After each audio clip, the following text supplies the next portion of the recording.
उसामा बिन जावेद बहुत ही बड़ी पेशरफ्त इसको करार दिया गया जब सफारती सतह पर कोशिशें शुरू हुई और पाकिस्तान का इसमें नाम सबसे ऊपर आया कि किस तरह से ईरान और अमेरिका के मुज़ाकरात मुमकिन हो सकते हैं। इससे पहले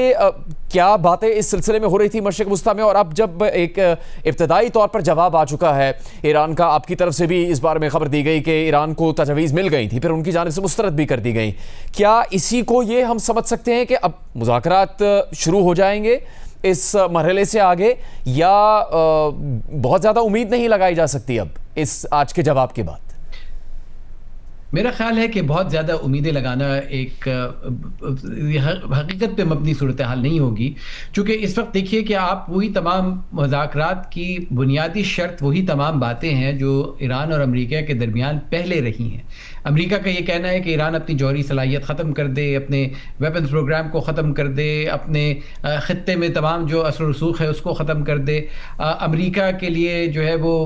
हरमुज़ का आबना हरमुज़ खोल दे और खत्ते पे हमले करने बंद कर दे। तो ये तमाम चीज़ों के लिए सबसे बुनियादी शर्त ये होगी, जो कि ईरान का कहना है, कि सबसे पहले आप ईरान पे हमले बंद कर दीजिए, ईरान की क़यादत को निशाना बनाना बंद कर दीजिए, इस बात को यकीनी बनाइए कि आप आइंदा ना आप या इसराइल ईरान के ऊपर हमला नहीं करेगा। तो अगर आप ये देखिए तो दोनों तरफ आपको मैक्सिमलिस्ट पोजीशंस नज़र आती हैं कि एक तरफ अमेरिका का एक ये बयानिया है कि जिसमें ईरान अपने तमाम हथियार डाल दे, दूसरी तरफ ईरान की शर्तें हैं कि अमेरिका इस खत्ते पर से हाथ उठा ले। तो दोनों के दरमियान काफ़ी फासला बाकी है। लेकिन यहाँ पे एक बात बहुत अहम है, इस पूरे खत्ते में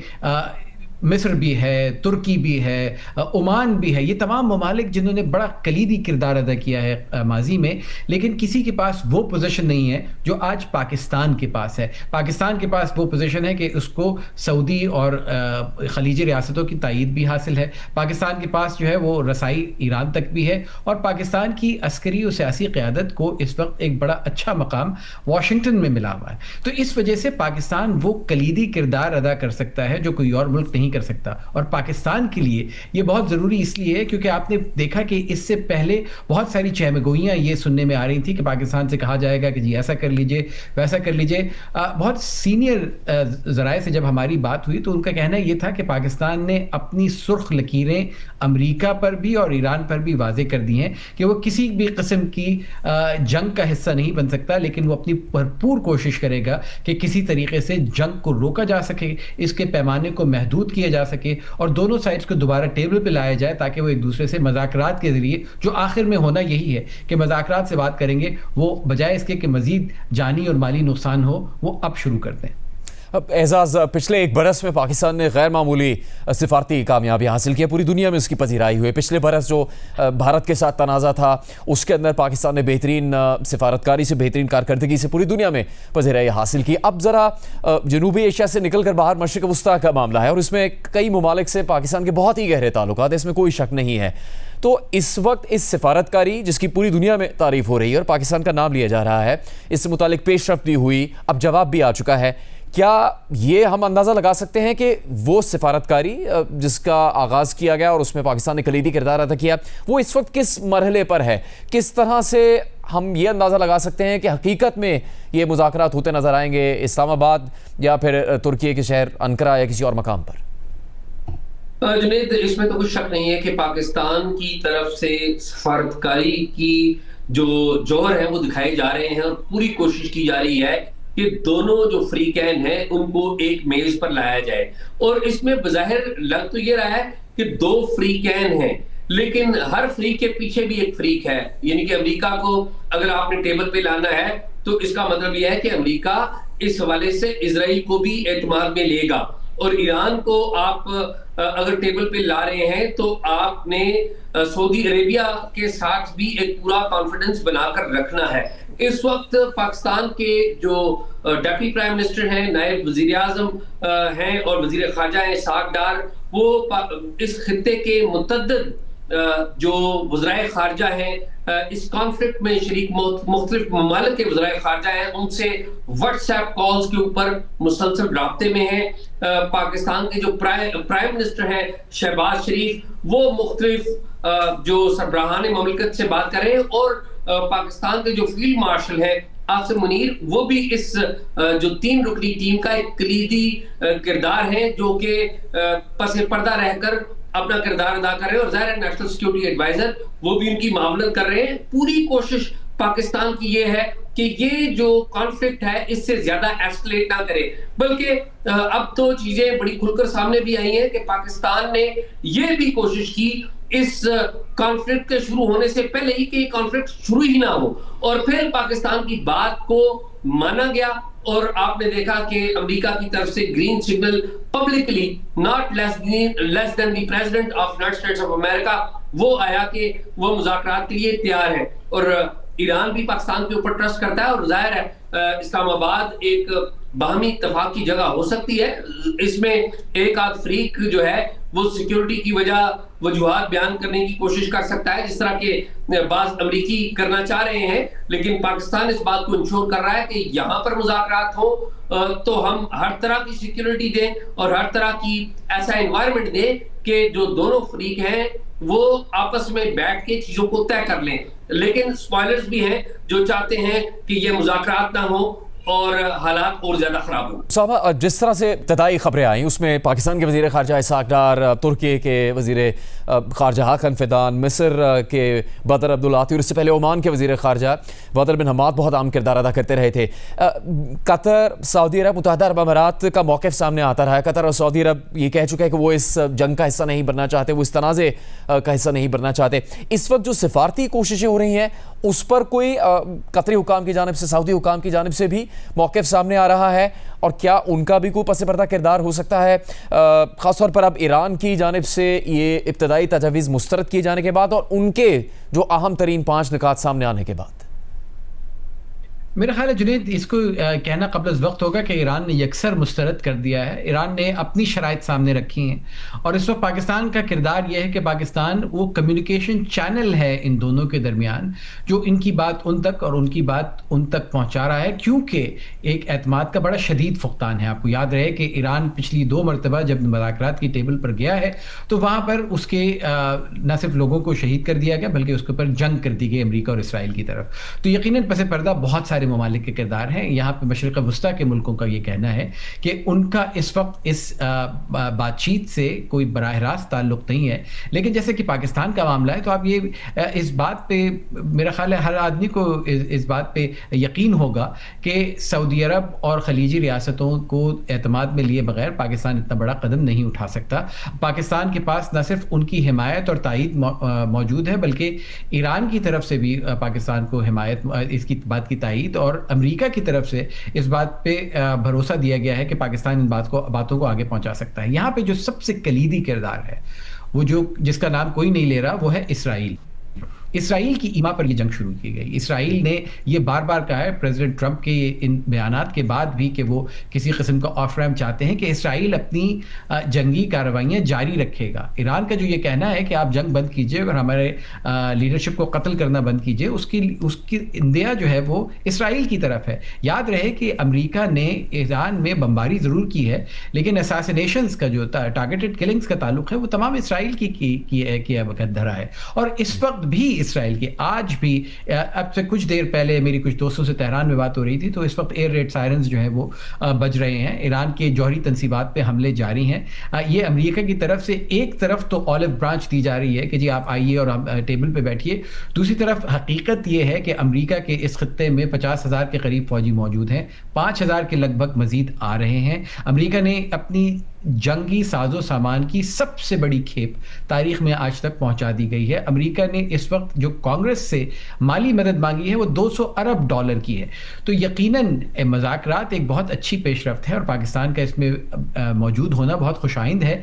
लेकिन हकीकत ये है कि जब तक मुज़ाकरात जंगी साए में मुज़ाकरात की छतरी दी जाती रहेगी, उसकी तरफ से कोई दूररस नताइज मुरतब नहीं हो सकते। और यही वजह है कि हमें इंतज़ार करना होगा कि واقعی یہ دونوں طرف سے اگر واقعی سنجیدگی ہے تو اس کے لیے کسی طریقے سے آپ کو جنگ بندی کی طرف جانا پڑے گا. اگر جنگ بندی نہیں ہوتی, اگر بم گرتے رہتے ہیں, اگر ایرانی رہنما قتل کیے جاتے رہتے ہیں, تو آپ مجھے بتائیے کہ تہران سے کون راضی ہوگا کہ وہ پاکستان یا انقرہ جائے؟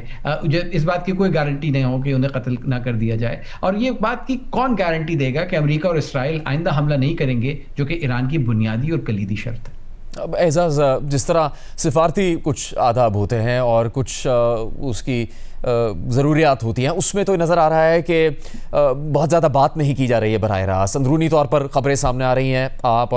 جیسے دیگر کئی صحافی اکثر اندرونی خبر باہر نکال لاتے ہیں, جس سے یہ پھر معلومات پتہ لگتی ہے کہ کیا پس پردہ کوششیں کی جا رہی ہیں. پارلیمنٹ کے فلور پہ تو اسحاق ڈار کہہ چکے کہ ان کا کس طرح سے براہ راست ایران کے وزیر خارجہ سے بھی میسیجنگ سروس پہ رابطہ رہتا ہے, فوری وہ بات کرتے ہیں, پیغام رسانی کرتے ہیں. اس وقت خاص طور پہ جو اہم باتیں اسامہ بن جاوید نے کہی ہیں, وہ پاکستان کے لیے چیلنج ہو سکتی ہے کہ ایک طرف تو اتنی بڑی سطح پر سفارتی کوششیں ہو رہی ہیں, لیکن اس میں ایک فریق جس کی طرف سے اس حملے میں پہل کی گئی تھی امریکہ کے ساتھ اسرائیل, اس کی طرف سے کسی بھی قسم کی کوئی روک تھام نہیں ہے ایران کے خلاف جارحیت میں. دیکھیے, اسرائیل نے جو بھی کام کیا ہے اسے امریکہ کی پوری بیکنگ تھی, اور آپ دیکھ لیجئے اسرائیل کے جو پرائم منسٹر ہیں نیتن یاہو, جب امریکن پریزیڈنٹ نے اناؤنس کیا کہ وہ مذاکرات کرنے کے لیے تیار ہیں, تو ان کی پوری کوشش رہی کہ یہ مذاکرات نہ ہوں, اور انہوں نے بتایا کہ جی ہم فردر اٹیکس بھی کر رہے ہیں, آلدو کہ امریکن پریزیڈنٹ نے انہیں منع کیا کہ جو انرجی کے بیسز ہیں, مرکز ہیں, ان کے اوپر اٹیک نہ کیے جائیں, اور پھر وہ رکے بھی. تو جو اسرائیل ہے اور اس کے جو پرائم منسٹر ہیں, وہ اپنی جو سپورٹ ہے وہ الٹیمیٹلی امریکہ سے ہی لیتے ہیں, اور انہی کی بیکنگ کی وجہ سے یہ اٹیک ہوا ہے. اور اگر امریکہ اس حوالے سے ایک بولڈ سٹینس لیتا ہے تو اسرائیل کے جو پرائم منسٹر ہیں ان کو ان کی بات, جو پریزیڈنٹ امریکہ کے ہیں, ان کی بات ماننی پڑے گی, کیونکہ اسرائیل کے اندر بھی خود نیتن یاہو کے جو پولیٹیکل مخالفین ہیں وہ اس سارے معاملے کو بڑا اٹھا رہے ہیں, اور بہت سارے کڑے سوالات ان سے بھی کیے جا رہے ہیں. تو صاحب, جو آج کی پیش رفت ہے, اس کے بعد یہ ممکن ہے کہ اسی طرح, جسے آپ نے خود بھی کہا کہ اس کو یہ نہیں کہا جا سکتا ان کی طرف سے مسترد کر دی گئی, انہوں نے اپنے نکات پیش کیے, اپنے مطالبے پیش کیے, اور ایران کا موقف رہا ہے کہ یہ مطالبے اس کے پہلے سے ہی موجود ہیں. پچھلے برس بھی وہ ان میں سے کچھ چیزوں کو سامنے رکھ چکے ہیں, لیکن کچھ چیزیں ایسی ہیں جن کا اس میں ذکر بھی نہیں ہے. اس کا مطلب یہ ہے کہ ایران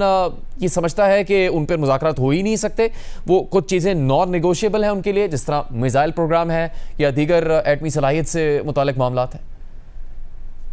میرے خیال ہے ایٹمی صلاحیت سے متعلق تو ایران بات چیت کرنے کو بھی تیار ہے, اور ایران نے اس بات پہ بار بار آمادگی بھی ظاہر کی ہے. میں جنیوا میں موجود تھا جس وقت ایران نے تقریباً اس بات پہ آمادگی ظاہر کر دی تھی کہ ایران اپنی جوہری پروگرام کو بند کرنے کے لیے تیار ہے, صرف اپنا ایک سول جوہری پروگرام جس کے تحت اپنے لوگوں کی, چاہے وہ بجلی کی پیداوار ہو, چاہے میڈیکل سائنسز ہوں, اس میں وہ جاری رکھے گا. اور ابھی بھی اس معاہدے کے 15 نکات میں بھی اس کی وہ شق موجود ہے کہ ایران کو سول نیوکلیئر معاملات پر انٹرنیشنل اٹامک انرجی ایجنسی کی امبریلا کے نیچے اس کو اجازت ہوگی. لیکن بات اصل میں یہ ہے کہ اعتماد کا بڑا شدید فقدان ہے. اگر آپ تہران ہیں تو آپ امریکہ پہ کیسے اعتماد کر سکتے ہیں کہ جبکہ آپ نے مذاکرات پہ آتے ہی 2 مرتبہ نہ صرف ان پہ حملہ کیا, بلکہ اس دفعہ آپ نے ایران کے سپریم لیڈر کو قتل کر دیا, آپ نے ان کی عسکری قیادت کو قتل کر دیا, آپ نے ان کی سیاسی قیادت پہ حملے کیے, اور آپ یہ کہتے ہیں کہ آپ رجیم چینج چاہتے ہیں. تو ایران کے لیے اس پر اعتبار کر لینا کہ امریکہ مذاکرات چاہتا ہے بہت مشکل ہوگا. امریکہ کے لیے بھی جب ایران نے بار بار, امریکہ کا موقف یہ ہے اور بہت سے چند خلیجی ممالک کا بھی موقف یہ ہے کہ ایران نے نہ صرف اس خطے میں اپنے اثر و رسوخ کو بڑھایا, بلکہ ایران نے اپنی جو جوہری صلاحیت ہیں ان کو تیز کرنے کی بھی کوشش کی. اور اس بات کا ثبوت وہ یہ دیتے ہیں کہ ایران نے جو جوہری افسودگی ہے جس کو 5% سے 20% کے درمیان رکھنا تھا, اس پہ کئی حد تک آگے بڑھ چکا تھا. تو مجھے یہ لگتا ہے کہ اس وقت جو آپ دونوں طرف سے باتیں سن رہے ہیں, مذاکرات پہ آنے کے لیے آپ کو اپنے معاملات کو بہت اونچا لے جانا پڑتا ہے. آپ کو یہ کہنا پڑتا ہے کہ آپ ایک امپاسبل جگہ پہ کھڑے ہیں, تاکہ جب آپ اس سے نیچے آئیں تو لوگ کہیں کہ جی آپ نے یقیناً کسی لچک کا ثبوت دیا ہے. تو ایک چیز جو ہم سب کو, بالخصوص جو لوگ میڈیا کا حصہ ہیں اور ہماری جو لوگ جو ہمیں سنتے اور دیکھتے ہیں, انہیں یہ اس بات کا دھیان رکھنا چاہیے کہ بہت ساری باتیں جب اس قدر حساس نوعیت کی ہوتی ہیں تو ہم تک اس وقت تک نہیں پہنچتی جب تک وہ کسی نتیجے پہ نہ پہنچ جائے. اس وقت ایران کو اس بات پہ بھی ایران کو برا لگ رہا ہے کہ اگر آپ کو واقعی یہ مذاکرات کرنے تھے تو پھر اس پہ شور مچانے کی کیا ضرورت ہے؟ آپ خاموشی سے کیوں نہیں کر سکتے؟ رازداری سے کیوں نہیں کر سکتے؟ پاکستان کے وزارت خارجہ کا بھی یہ موقف ہے کہ جب معاملات اتنی حساسیت کی شکل اختیار کر چکے ہوں تو ان کو خاموشی سے طے کرنا چاہیے. تو مجھے لگتا ہے یہ کہ اگلے 48 سے 72 گھنٹے بہت اہم ہو سکتے ہیں. 48 گھنٹوں میں وہ ڈیڈ لائن امریکہ کی جو ایران کو دی گئی تھی کہ وہ ایران کی توانائی کی صلاحیت پہ، ایران کے بجلی گھروں پہ اور ایران کی تیل پہ حملے نہیں کرے گا، وہ بھی ایکسپائر ہونے والی ہے. اور اس کے جواب میں جو ایران نے کہا تھا کہ ایک ایسی خوفناک اور ہولناک صورتحال ہے کہ وہ اس مشرق وسطیٰ کے خطے کی تمام ایسی صلاحیتیں، چاہے وہ پانی کو صاف کرنے کے پلانٹس ہوں، چاہے وہ بجلی بنانے کے جگہ ہوں، چاہے وہ امریکی فیکٹریوں کی اور امریکی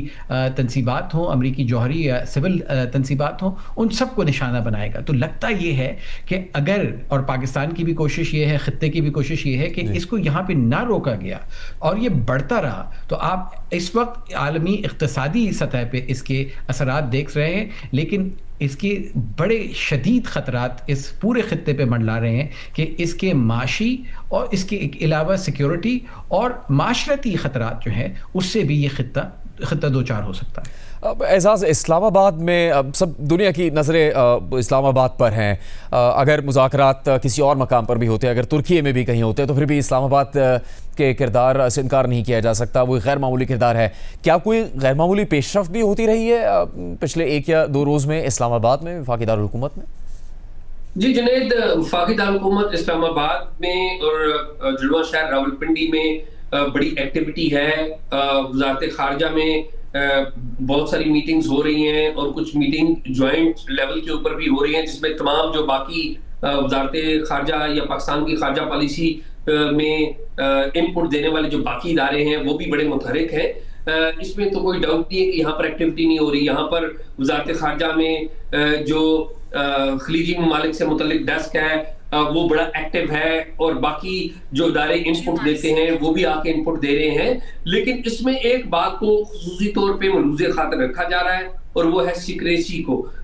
جو وزارت خارجہ کے ترجمان ہیں، بڑے مجھے ہوئے وہ ڈپلومیٹ ہیں، طاہر حسین اندرابی مختلف جگہوں پہ سفارتکاری کے جوہر دکھا چکے ہیں، سفیر بھی رہے ہیں. وہ انہوں نے ریکویسٹ کی ہے، پرسنلی ریکویسٹ کی ہے کہ دیکھیے یہ ایک بڑا سینسٹیو میٹر ہے اور ہم اس کی ڈیٹیلز باہر نہیں لے جانا چاہتے، کیونکہ اس کے پس منظر میں بات یہ ہے کہ پاکستان اس بات کو یقینی بنائے کہ یہ تمام جو فریقین ہیں وہ ٹیبل پر آ جائیں، کیونکہ جو ہی کوئی معلومات باہر نکلے گی اس معلومات کے نکلنے سے جو امن کا عمل ہے وہ پاکستان کے جو پاکستانی وزارت خارجہ کے حکام سمجھتے ہیں کہ وہ متاثر ہو سکتا ہے. اور جس طرح سے اسلام آباد کے اندر یہ مذاکرات ہونے تھے اور یہ خبر نکالی گئی تو اس خبر کے نکلنے کو بھی ایک کانسپریسی سے تعبیر کیا جا رہا ہے.